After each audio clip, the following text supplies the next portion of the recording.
Hello, அனைவருக்கும் வணக்கம். நீங்கள் இந்த கமெண்ட் பார்த்தீங்களா? எத்தனை பேருக்கு இந்த பாக்கியம் கிடைக்கும் தெரியல. நீங்கள் உண்மையிலே கடவுள் தான். கடவுள்னெல்லாம் சொல்கிறது பெரிய விஷயம் கைஸ். பெரியவர்களை மன்னிச்சிடுங்க, நான் இது தப்பாக சொல்லலை. ஓகே, நீங்கள் என்ன பிடிச்சதுனால இல்லை எம்ஜிஆர் சார் கிட்ட இருக்கிற ஒரு அந்த ரெஸ்பெக்ட், பட் எனக்கு இது கேட்கும்போதே ரொம்ப ரொம்ப அப்படி இருக்குல்ல. அதான் அது எது அது சொல்ல முடியாது. ஸோ நீங்கள் இந்த மாதிரி நான் சொல்லியிருக்கல, ரொம்ப டவுன் டு அர்த்தா இல்லையோ, ரொம்ப அப்படியே டவுனாக பேசி உங்களை இம்ப்ரெஸ் அப்படியே கிடையாது. நான் எதாக இருந்தாலும் ஸ்ட்ரைட் ஃபார்வர்டாக பேசுவேன். என்னோட ஸ்ட்ராட்டஜியே கிடையாது அதெல்லாம்.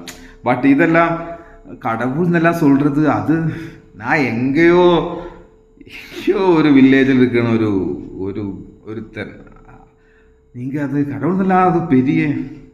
ஸோ அது நீங்கள் சொல்லாதீங்க. Okay, thank you so much. மீண்டும் சப்போர்ட் பண்ணுங்கள். எம்ஜிஆர் ரசிகருக்கு எல்லாருக்கும் என்னோட வணக்கம்.